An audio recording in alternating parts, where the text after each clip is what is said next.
The Itzal has a few exploitative tricks under its wings, but today, we look at Blink. Blink is a power that instantaneously translocates the player from point A to point B, so long as there is nothing solid in the way. Approaching a boundary, actually a field, forces the player back in, as seen here. The boundary field is not solid, and is actually rather thin.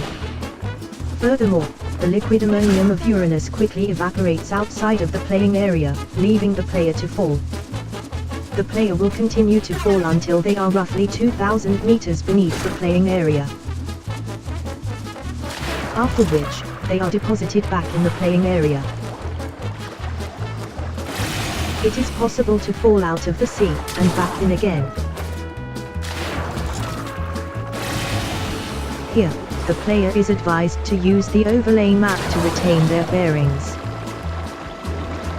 The graphics engine also struggles with choosing what to render. Things outside the tile are not rendered, contributing to Warframe's commendable performance. Each map tile is inserted into the game world as needed.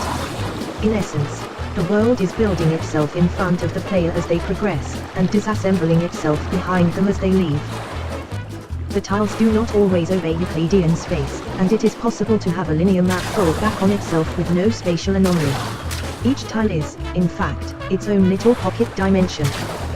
Though watching from outside as the engine prepares the adjacent tiles is a little odd, especially if the tiles happen to spatially encroach on each other. Unfortunately, the map also has weird ideas about what constitutes a last legal position.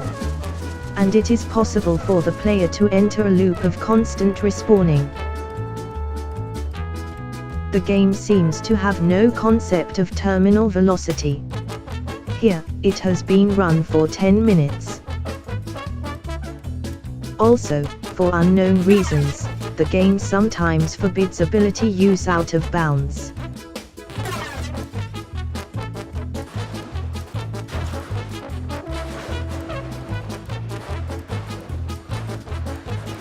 We have seen enough what goes on beneath the map, but what about above?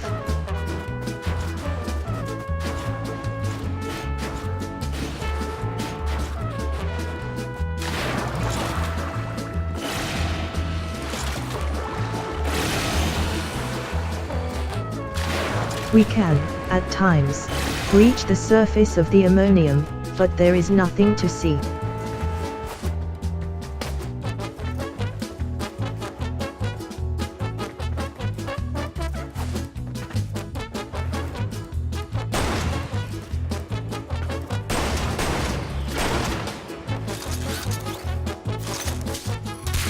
Thankfully, the Nosam Cutter is a very helpful tool for establishing what places are safe to step on.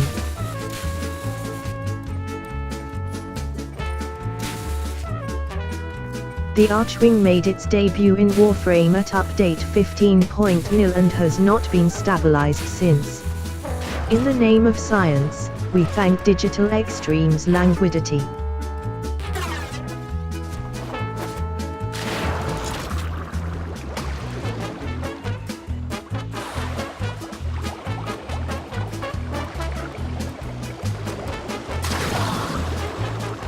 It is a shallow and easily exploitable system that relies on the player's politeness and decorum in order to remain intact.